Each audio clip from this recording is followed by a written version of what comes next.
માલપુરમાં ગુંજ્યો દેશભક્તિનો નાદ, તિરંગા યાત્રામાં જોડાયા અગ્રણીઓ અને નગરજનો। અરવલ્લી જિલ્લાના માલપુર નગરમાં ભારતીય સેનાના શૌર્યને બિરદાવવા તિરંગા યાત્રાનું આયોજન કરવામાં આવ્યું છે। આ યાત્રા હરિઓમ વિદ્યાલયથી શરૂ થઈ નગરમાં ફરી હતી। પહેલગામમાં આતંકવાદીઓએ 28 ભારતીય હિન્દુ પ્રવાસીઓની હત્યા કર્યા બાદ ભારતીય સેનાએ પાકિસ્તાન સમર્થિત આતંકી અડ્ડાઓ પર જવાબી કાર્યવાહી કરી હતી। આ કાર્યવાહી બાદ સમગ્ર દેશમાં સેનાના શૌર્યની પ્રશંસા થઈ રહી છે। તિરંગા યાત્રામાં માલપુર તાલુકા ભાજપ સંગઠન અને વિવિધ સામાજિક અને સ્વૈચ્છિક સંસ્થાઓએ ભાગ લીધો છે। આ યાત્રા દરમિયાન ભારત માતા કી જયના નારા લગાવવામાં આવ્યા છે।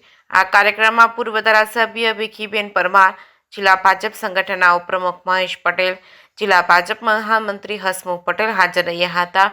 અરવલ્લી જિલ્લા પંચાયતના ઉપપ્રમુખ નિર્ભયસિંહ રાઠોડ, માલપુર તાલુકા પંચાયતના પ્રમુખ ભાગ્યશ્રી પંડ્યા, તાલુકા ભાજપ સંગઠનના પ્રમુખ ભાર્ગવ પટેલ, હિન્દુ યુવા વાહિની જિલ્લા અધ્યક્ષ હર્ષ પંડ્યા સહિતના મોટી સંખ્યામાં અગ્રણીઓ યાત્રામાં ભાગ લીધો હતો। જે કેસ ન્યૂઝ ગુજરાતી સાથે મયુર પોકાર, માલપુર।